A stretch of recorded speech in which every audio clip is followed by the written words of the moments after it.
So I came up this road. Actually, my sister drove me. This is Canyon Creek. This is the other turnoff from Blodgett, and it's a pretty steep drive up here, which is why I saved this trip for when somebody had a car. And as you can see, it's a pretty busy day today, and we're going to be going along the trail, along the creek, or maybe the other trail up to Blodgett. I guess we'll find out. So this is the trail.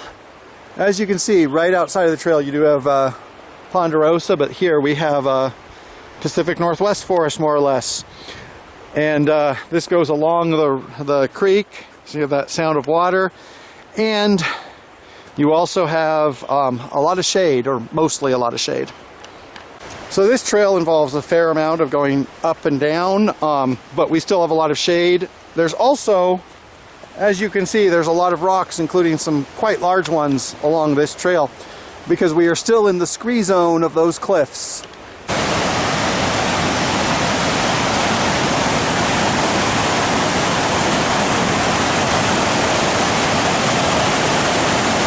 This is Canyon Creek.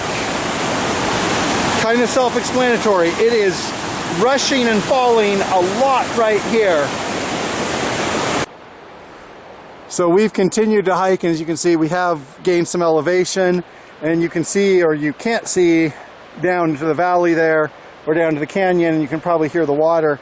So the trail kind of goes up and down, and we'll probably continue to go closer to the water. We've only been hiking for at most half an hour or so, you know, this is still a neighborhood hike, so to speak. So along here we have a very large outcropping of rock. You can see there's a tree growing in. And then if you look down that way, you can see into the Bitterroot Valley, and that's where Hamilton is. And I've been here before, but the last time I was here, I think was 2009 that I came up this far, so I don't really remember much from here. So once again, we have rejoined the creek, and one thing about this creek is that, like, it really goes down. Some of the other creeks, like Blodgett Creek or Roaring Lion, they have places like this, but this is a very steep creek all along its run, as you can see. Maybe not always as steep as this, but yeah, it's going fast. So we've reached a point in the hike, and we've been hiking for about an hour, and we got close to the water, and we said, well, if we walk further, we're just going to get away from the water. Well, we have this nice little shaded place. You can see the water is kind of braided here and is like flooded between the trees, or hopefully you can see that.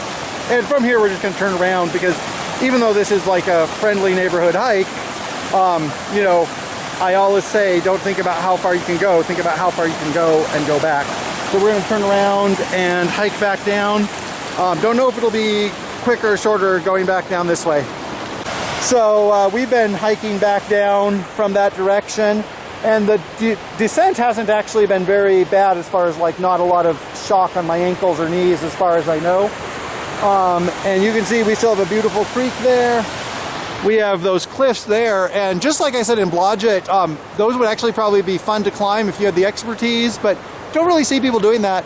And the other thing you can see is it's a sunny day today. So good weather, especially in the shade where it's sunny but it's shaded. So we've been having a fun time, and we're getting pretty close to the parking lot as far as I know. So we're back at the trailhead. This is one of many trails around here. Like, so now we've been to Blodgett, we've been to Canyon Creek, we've been to Roaring Lion. Okay, that's only 3 in the Bitterroot, but hopefully we'll see more when we have time. And this one is a great place, especially we didn't see the Blodgett Canyon hike in that direction. But this is a great place because you have 2 different trails, and they're both interesting in different ways. Also, as you can see, it's interesting, and so it's busy today. So just another piece of information about things to do around Hamilton in the Bitterroot National Forest.